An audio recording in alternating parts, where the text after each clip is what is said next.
Bowsers, ready for some racing action in today's game, Sprint Master for your Atari 2600, with label art that looks very familiar. Where have I seen that before? Oh yeah, I just saw that in the last episode, Pole Position. Sprint Master, you copied the label art from Pole Position. How cheap can you be? Let's go ahead and take Sprint Master, that label copying game, pop it in my Atari 7800 Pro system, and see how it holds up today. Let's go to the game.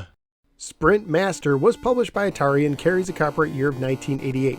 It was based on the Sprint series of Atari arcade games that began in the late 1970s. Sprint Master was programmed by Bob Polero, who also programmed the Atari 2600 version of Defender, which I reviewed in episode 256. Sprint Master is a racing game for 1 or 2 players. The game only has one standard mode of difficulty.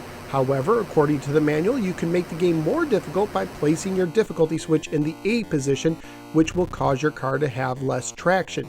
At the beginning of the game, you can also select how long the race will be, anywhere from 1 to 50 laps. You can also select if you want your car to bounce out of collisions or flat out crash, which will delay you longer. After this, you can select one of the 9 tracks, and then you can select if you want the race to take place on blacktop, dirt, or slick ice. Once the race begins, you use the button to accelerate, right and left on the joystick to steer, no matter which way you're facing, and down for an emergency brake. On the racetrack, there's also red boxes that will give you a speed boost, and blue boxes that will give you more traction. There are also tar slicks, which to me kind of look like stacks of tires that can slow you down. Some courses also have jumps that have to be hit head on, and others have gates that randomly open and close, giving you a chance at a shortcut. And that, in a nutshell, is Sprint Master. Graphically speaking, the game looks decent enough, with each of the 3 styles of racetracks given different sets of fitting colors. The sound and music in the game were also well done, and this is, of course, a family-friendly game.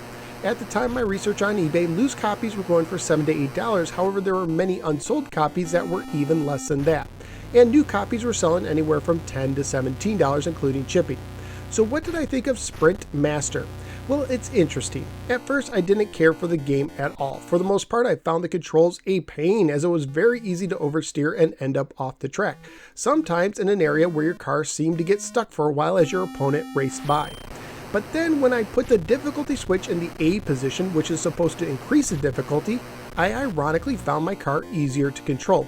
I'm not 100% sure why, but I think it's because it slowed down my car enough to make it easier to control and thus easier to actually win races and increase my ability to enjoy the game more. However, in the end, I left the game without much of a desire to return. While I am sure it would have been more enjoyable with a second player, my biggest hurdle to enjoying the game was the controls. In the arcades, the Sprint series of games used steering wheels, and when Atari first brought this style of game to the 2600 with Indy 500, they bundled it with a special paddle driving controller that better simulated a steering wheel than a standard joystick. However, Sprint Master was released at a time when Atari stopped programming games to use their specialty controllers, which is a shame, as an option to use the driving controller may have made this a much more enjoyable experience. And while there is an unofficial ROM hack out there that allows you to use the driving controller, I'm going to rank this one based on the official release. So where am I going to rank Sprint Master? Well, from what I understand, there's many out there who enjoy this game, but I have to be true to myself, and the fact is I just had too many problems with the controls to rank it very high at all. So let's see, I'd rather try to master the hard-to-control Double Dragon at 70 than play the tough controls of Sprint Master again, but I would rather play this than Gangster Alley at 71. So out of the 90 games I've reviewed for the 2600, Sprint Master is spinning into the 71 position. Sprint Master, if it looks interesting to you, you may want to try it out, but as for me, I'm going to pass. What did you think of the game? Whether you agree or disagree with me, feel free to let me know in the comments below. I'd really appreciate it if you would click the like and subscribe buttons. I'd also appreciate it if you decide to support the show on Patreon. Just go to patreon.com/NoSwearGamer for more information. You can also follow me on both the Facebook or Twitter, and I'm a member of the Retro Junkies Network. You can find more retro podcasts and videos at theretrojunkies.com. Thank you for giving me a little part of your day, and I look forward to seeing you next time in the next episode of the No Swear Gamer. Take care and always appreciate good steering wheel controls.